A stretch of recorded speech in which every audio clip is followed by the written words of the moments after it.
नमस्ते सर, आशा करता हूँ आप ठीक होंगे। आज मैं अपना क्लास 10 इंग्लिश का प्राइवेट परीक्षा अनुभव शेयर करना चाहता हूँ। जैसा आपने अपनी वीडियो में बताया था, बहुत चीज़ें वैसी ही थीं और कुछ अलग भी थीं। Okay, so basically in today's video हम बात करने वाले हैं एक स्टूडेंट का एक्सपीरियंस जो अपना क्लास 10 का कंपार्टमेंट एग्जाम यानी कि प्राइवेट कैंडिडेट के तौर पे अपना सप्लीमेंट्री एग्जाम दे के आया। तो वो अपना एक्सपीरियंस शेयर कर रहा है। मैंने कुछ चीज़ें उसको पूछा हुआ था कि डिटेल बताना कि ड्रेस कोड के बारे में क्या है, बाकी जो दूसरे प्राइवेट स्टूडेंट्स है कैसा फील हुआ एग्जाम हॉल में, वो सभी चीज़ों के बारे में। सो वो बता रहा है अभी यहाँ पे। तो एक एक हम एक्सपीरियंस सुनते जाते हैं, ठीक है। तो इंट्रोडक्शन बताया उसने। अब है arriving at the exam centre and initial feelings, right. तो उसके लिए प्ले करते हैं एक एक, हाँ, ऑडियो फिर सुनते हैं। सबसे पहले तो मैं आपको बताना चाहूँगा कि जैसे ही मैं परीक्षा केंद्र पहुँचा, मुझे शुरू में थोड़ा डर लग रहा था। वहाँ पर बाकी रेगुलर स्टूडेंट्स स्कूल यूनिफॉर्म में थे और मैं, जैसा आपने कहा था, सिंपल ड्रेस में गया। सफ़ेद प्लेन टी शर्ट और जीन्स। थोड़ा अलग तो लग रहा था क्योंकि बाकियों के सामने हम प्राइवेट वाले अलग दिखते हैं, लेकिन फिर धीरे धीरे मैंने खुद को नॉर्मल फील करवाने की कोशिश की। ओके, सो यहाँ पे वो बात कर रहे हैं कि वही ड्रेस कोड के बारे में, क्योंकि देखो एक होता है कि आप सारे एक तरह के दिखते हो। जो स्कूल वाले होते हैं तो स्कूल ड्रेस पहन पहन के जाते हैं। बट जो प्राइवेट स्टूडेंट होता है उसका तो वैसे स्कूल कोई होता नहीं है, इसीलिए उसको स्कूल यूनिफॉर्म। देखो स्कूल यूनिफॉर्म अगर आपके पास है ना पुराना वाला, वो पहन के जा सकते हो। बट अगेन वही होगा ना कि आप प्राइवेट में फिर अलग हो जाओगे। सारे प्राइवेट वो जीन्स और टी शर्ट पहन के आए होंगे। ये क्या बोला, कुछ बोला ऐसे कपड़े के बारे में, क्या पहन के गया था? पता नहीं, या शायद आगे बोलेगा, मैंने तो सुन रखा है ये। बट हाँ, वो वाइट टी शर्ट, मैं जैसे वाइट टी शर्ट पहना हूँ ना, ऐसे पहन के जा सकते हो। भले यहाँ पे ब्रांड लिखा हुआ है टॉमी हिल्फिगर, बट चलेगा, इट इज़ ओके। और कोई कोटेशन, कोई कैप्शन वगैरह नहीं लिखा, और इसके साथ जीन्स पहन के आप जा सकते हो, इट इज़ फाइन। अभी 10th का ही हुआ है, 12th का एग्ज़ाम नहीं हुआ है, but I am giving you the idea. ठीक है, ये चीज़ हो गया। Then difference between private and regular student, उसको क्या डिफरेंस फील हुआ? एक तो ड्रेस कोड का हुआ होगा, है ना? सर, जैसा आपने बताया था, सवाल वही थे, बस अलग सेट था। मतलब, जो रेगुलर स्टूडेंट्स को दिए गए थे वही हमारे लिए भी थे, लेकिन सेट ए बी सी वगैरह में बांटकर। इससे एक बात तो साफ थी कि परीक्षा में कोई भेदभाव नहीं था। लेकिन हाँ, शुरुआत में ऐसा महसूस हुआ कि बाकी रेगुलर बच्चे हमें थोड़ा अलग नज़रों से देख रहे थे।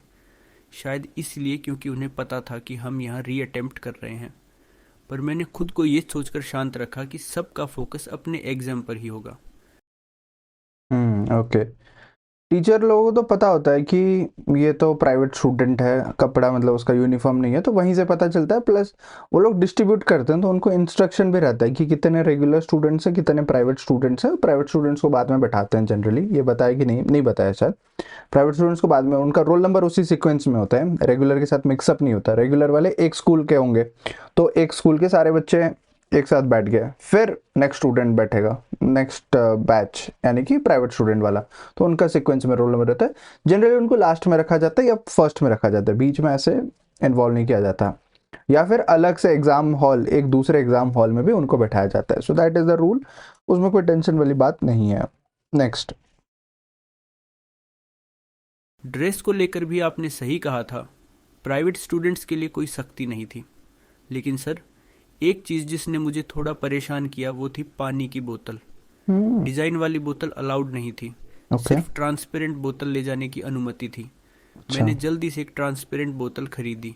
ये थोड़ा अजीब लगा, लेकिन ठीक है, नियम है तो फॉलो करने पड़े। परीक्षा हॉल का माहौल। परीक्षा हॉल के अंदर माहौल थोड़ा टेंशन भरा था। शुरुआती हम्म। कुछ मिनट तो मेरा दिल बहुत तेज़ धड़क रहा था, लेकिन जब मैंने पेपर देखा तो थोड़ी राहत मिली। इंग्लिश के सवाल मैनेजेबल थे, और जैसे ही मैंने लिखना शुरू किया। अच्छा, ये दूसरे में बोलना चाहिए था, मतलब इसमें होगा शायद एग्जाम हॉल, इसमें कंबाइन हो गया।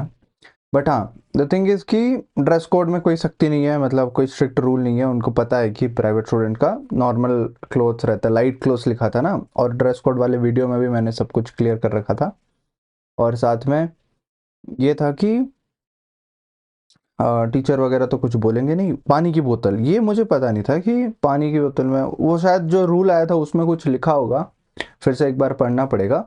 बट हाँ, जैसे कह रहे हैं कि स्टूडेंट्स लोग सर पानी की बोतल ट्रांसपेरेंट होनी चाहिए, तो ऐसे कुछ लिखा ना हो, कोई भी बोतल ले लो और वहाँ से वो पन्नी वन्नी हटा लो, जो 20 रुपए की मिलती है 1 लीटर वाली, वो ले लो। अदरवाइज एग्जाम हॉल में पानी का सिस्टम रहता है, उनका अवेलेबल है, बट फिर आपका टाइम वेस्ट होगा ना, आप उठ के जाओगे फिर बाहर से पानी पी के आओगे, आपको तो कोई सर्व नहीं करेगा। सो दैट्स द थिंग, आप बाहर मत जाके ट्रांसपेरेंट पानी बोतल अपने पास रख लो, दैट इज अलाउड। जो ज्योमेट्री बॉक्स क्या क्या अलाउड है वो मैं नेक्स्ट वीडियो में कल बता देता हूँ, है ना, सुबह बताता हूँ। Exam hall. परीक्षा हॉल के अंदर माहौल थोड़ा टेंशन भरा था। ओके। शुरुआती कुछ मिनट तो मेरा दिल बहुत तेज धड़क रहा था, लेकिन जब मैंने पेपर देखा तो थोड़ी राहत मिली। इंग्लिश के सवाल मैनेजेबल थे, और जैसे ही मैंने लिखना क्लास शुरू 10th किया, इंग्लिश प्राइवेट मेरा स्टूडेंट। ध्यान डर से हटकर पेपर पर चला गया। हम्म। हॉल में सभी टीचर्स नॉर्मल थे। उन्होंने ज़्यादा सख्ती नहीं दिखाई, शायद इसलिए क्योंकि उन्हें पता था कि हम पहले फेल हो चुके हैं और अब दूसरी बार दे रहे हैं। उनके एक्सप्रेशन भी एक तरह से शांत और सपोर्टिव थे। देखो आपने भले ध्यान नहीं दिया होगा, जब आप रेगुलर स्टूडेंट होके एग्जाम दे रहे थे उस टाइम पे भी आपके स्कूल में कुछ ना कुछ प्राइवेट स्टूडेंट्स गए होंगे। हर बार हर बैच में कुछ ना कुछ फेल होते हैं, that is like for sure thing. But हाँ, कुछ स्कूल्स होते हैं जहाँ पे कोई फेल नहीं होता है, सेंटर जाते हैं तो वहाँ पे कोई फेल स्टूडेंट नहीं दिखते। तो आप लोग अभी जिस सेंटर में जाओगे वहाँ पे तो रेगुलर स्टूडेंट आ रहे हैं, उनको तो भाई उनमें से भी कुछ बच्चे फेल होने वाले हैं, है ना, डेफिनेटली, क्योंकि वो लोग साल भर नहीं पढ़े होंगे, जो भी रीजन था। बट हाँ, उनको एक लगता है ना, हम तो भाई रेगुलर स्टूडेंट है, हम कैसे फेल हो जाएंगे, ये तो फेल स्टूडेंट्स हैं, ऐसे नज़र से देखने का मतलब आता है। बट द थिंग इज, ऐसा नहीं आना चाहिए, दैट्स द रूल। मतलब क्यों भाई किसको उस नज़र से देखना, और टीचर लोग नहीं देखते उस नज़र से, पता है कि टीचर लोग नहीं देखते, उनको पता है रीअटेम्प्ट दे रहा है भाई, हो जाएगा, 3 चांस तो सीबीएसई देता ही है। Seeing other private students, okay, दूसरे प्राइवेट स्टूडेंट देख के क्या लगा, कैसा लगा?